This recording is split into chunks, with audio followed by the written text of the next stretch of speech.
मेरा नाम राहुल है। एक पतला दुबला और सांवला मिडिल क्लास लड़का। हम यहीं रहते हैं रांची में। मैंने रांची के बाहर की दुनिया कभी नहीं देखी।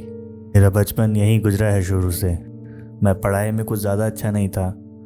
ये कह सकते हैं मैं अबव एवरेज था। बचपन से मेरा सपना था कि मैं पढ़ लिख कर कुछ अच्छा काम करूं, कुछ अच्छी जॉब करूं, रांची के बाहर की दुनिया देख सकूं और शायद एक दिन अपने देश के बाहर की दुनिया भी। ये सब मैं अपनी फैमिली के साथ करना चाहता था। मैं उन्हें भी अपने साथ इस दुनिया को दिखाना चाहता था। मैं अपनी फैमिली को एक बेहतर ज़िंदगी देना चाहता था। लेकिन घर के हालात कुछ ऐसे हो गए कि मेरे सपने दूसरे नंबर पे चले गए। पापा की जॉब सही से नहीं चल रही थी और घर का लोन बढ़ता ही जा रहा था। माँ यानी शांति देवी हमेशा कहती थी, बेटा अब तुम्हें ही फैमिली के लिए सैक्रिफाइस करना होगा। हमारे हालात तुम समझ सकते हो। मैं अपनी पढ़ाई छोड़ना नहीं चाहता था। कुछ समझ नहीं आ रहा था कि मैं क्या करूं। फिर मुझे ट्यूशन शुरू करने का आइडिया आया जब मेरे दोस्त ने कहा कि हम अपने फ्री टाइम को यूज़ करके कुछ पैसे कमा सकते हैं और ट्यूशन उसके लिए सबसे बढ़िया रहेगा। तो मैं खुश हो गया। इससे मैं अपनी पढ़ाई से दूर भी नहीं होऊंगा, बस दिन में 1-2 घंटे ही निकालने होंगे। मैंने अपने उसी दोस्त की दुकान से चीप कॉस्ट पर पैम्पलेट बनवाए और ख़ुद उन्हें डिस्ट्रीब्यूट किया ताकि जितना हो सके मैं इस पर पैसे सेव कर सकूं। लेकिन मेरी किस्मत शायद मेरे साथ ही नहीं थी। मुझे कुछ ज़्यादा रिस्पॉन्स नहीं मिला इन सब से। फिर एक रात को एक अजीब सा फ़ोन कॉल आया। फ़ोन पर एक औरत अपने आप को सुलेखा रॉय बता रही थी। उसका कहना था कि उसे मेरे बारे में किसी से पता चला है।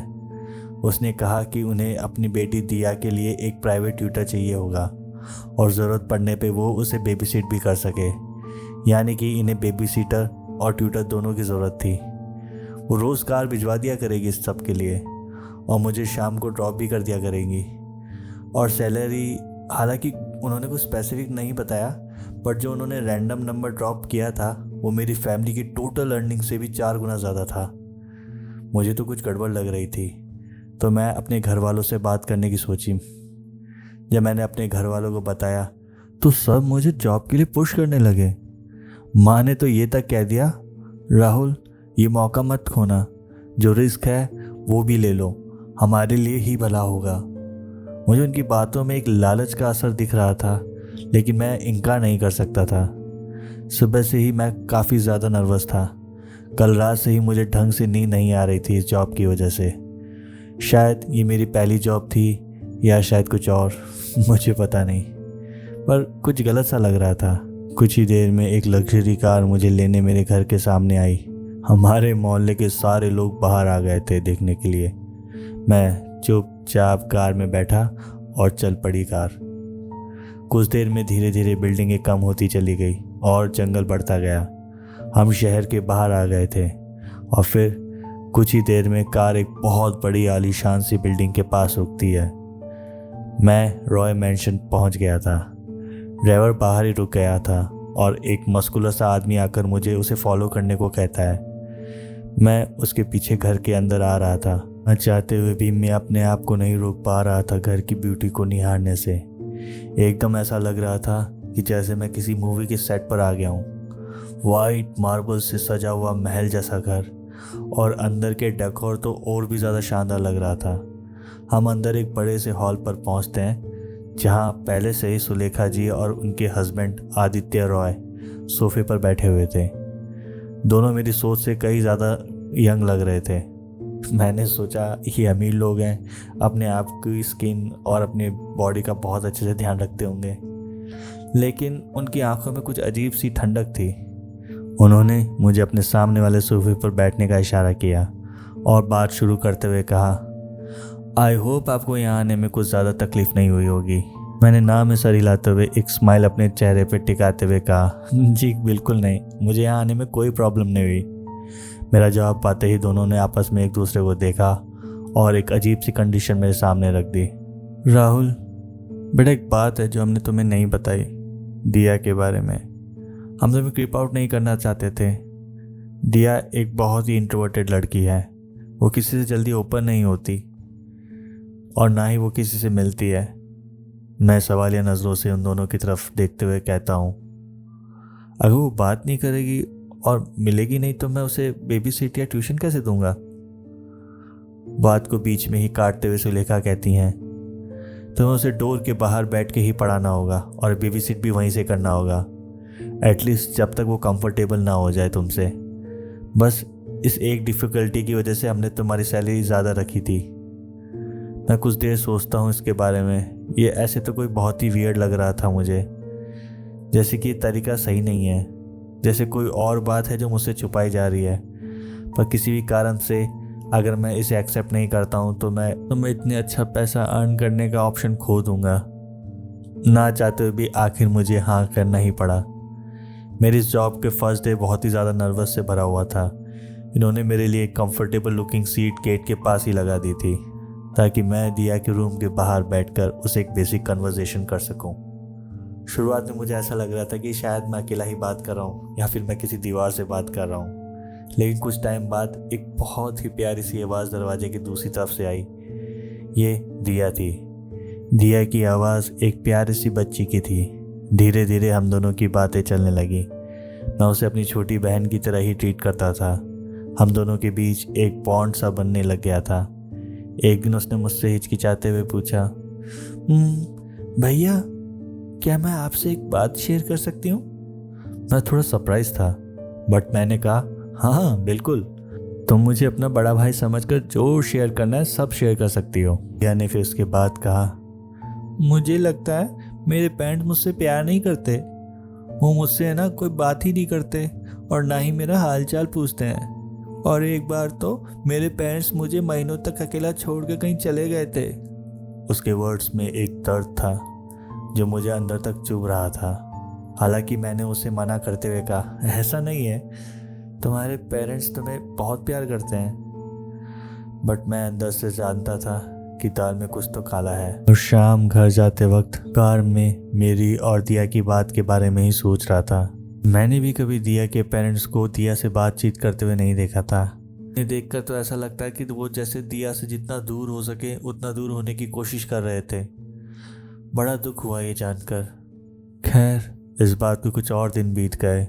एक शाम मेरे घर जाते वक्त मुझे आदित्य ने रोककर कहा, हम बाहर एक ज़रूरी पार्टी में जा रहे हैं, तुम घर ही रुकना और दिया से बात करते रहना।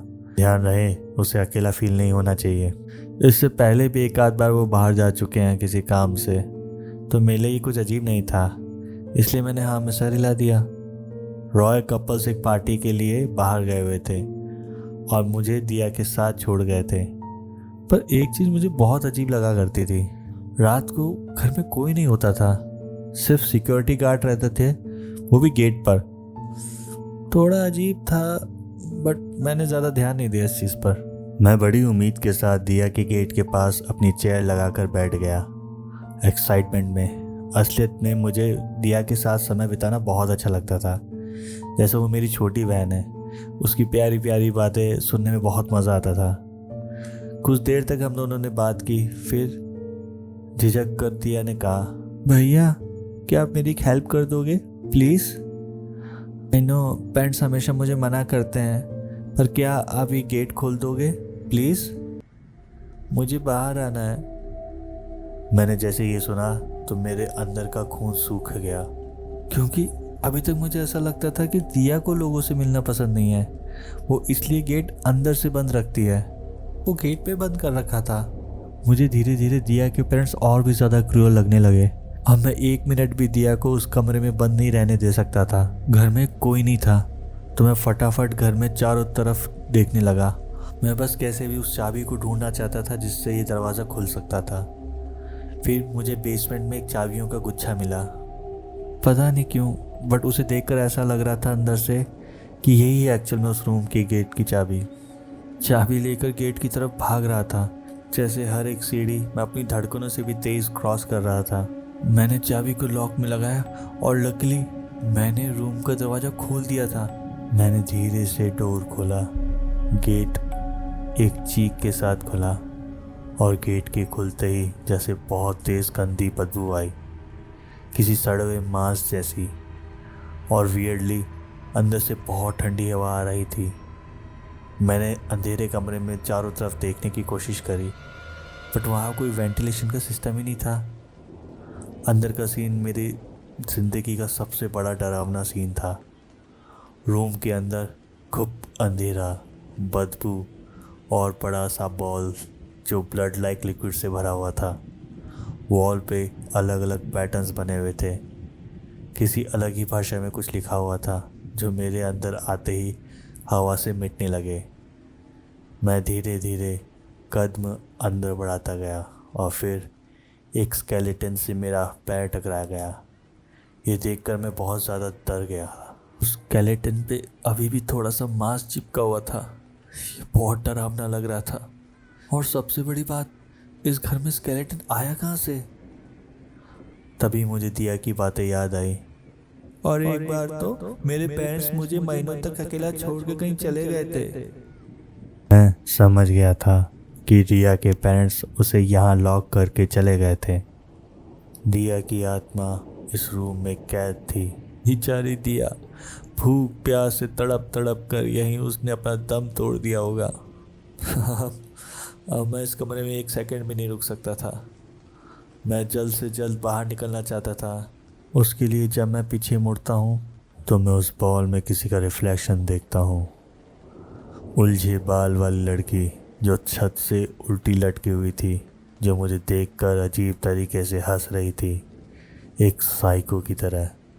ये खतरनाक नज़ारा देखकर मैं वहीं बेहोश हो गया था। मुझे एक सपना आता है। ऐसा लग रहा था कि मैं उस सपने में दिया के साथ ही हूँ। दिया मेरे सपने में अपने आखिरी समय में अपने माँ बाप को याद कर रही थी। दर्द से कहरा रही थी वो। खाना खाना चिल्ला रही थी। मैंने चारों तरफ देखा। ऐसा लग रहा था कि जैसे दिया ने भूख के मारे कई चीज़ों को खाने की कोशिश की। Paper, seat, leather, chair, but sadly इससे वो अपनी भूख नहीं मिटा पाई। अब वो अपने पेट को तेज़ से पकड़कर पेरेंट्स को कोस रही थी और बहुत ज़्यादा गुस्से में लग रही थी वो। धीरे धीरे उसकी आवाज़ टूट रही थी और देखते ही देखते दिया की धड़कनें बंद हो गई थी। पर जैसे ही दिया की आंखें बंद होती है, उसके शरीर में से एक काला साया निकलता है जो देखने में बहुत ही डरावना लग रहा था, जिसकी आंखें चमकदार और दांत नुकीले थे। शरीर से आज़ाद होते ही वो एक बिजली की तरह घर से बाहर निकली और उस काले साये ने आदित्य रॉय और उसकी बीवी सुलेखा रॉय को ढूंढा और बहुत बेदर्दी से उसे टॉर्चर करने लगी। कुछ टाइम के बाद दिया के ग्रैंड पेरेंट्स को इन सब के बारे में पता चल गया था। उन्होंने किसी बहुत बड़े तांत्रिक को बुलाकर दिया को जैसे तैसे उस कमरे में बंद करवा दिया। तांत्रिक अपनी जान खोते खोते बच गया था। उसने कहा, दिया जब तक जिंदा थी तब वो बहुत अकेली थी, इसलिए अगर आप चाहते हो कि वो कभी बाहर ना आए तो आपको किसी ना किसी को घर में रखना होगा जो दिया के साथ रहे। मैंने फ़िलहाल उसको याददाश्त गायब कर दी है। हमें इसे एक बच्चे की तरह ट्रीट करना पड़ेगा और उसे वही प्यार देना पड़ेगा जो वो हमेशा से मिस करती थी। अगर हमने ऐसा किया तो हम उसके गुस्से को बढ़ने से रोक सकते हैं, नहीं तो दिया की आत्मा अपने गुस्से में वापस आ जाएगी और इस बार और भी ज़्यादा ताकतवर हो जाएगी और एक ना एक दिन वो बाहर निकल ही जाएगी। शायद अगली बार मैं उसे रोक भी ना पाऊँ। वही मेरा सपना ख़त्म हो गया था और मैं होश में आ जाता हूँ।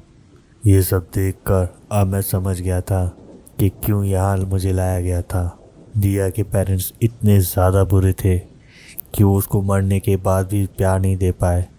चाहे वो झूठा ही प्यार जताते, बट दिया खुश रहती।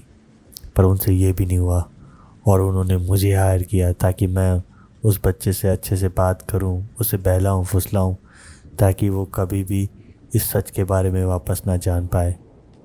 मुझे उनसे घिन आने लग गई थी। मैं फटाफट अपने फ़ोन को ढूंढता हूँ। वो रूम के कॉर्नर पे ही पड़ा हुआ था और उस पर कई मैसेज आए हुए थे। सैडली एक भी मैसेज मेरी फैमिली से नहीं आया हुआ था, पर उस पर कई सारे मिस कॉल और मैसेजेस भी थे।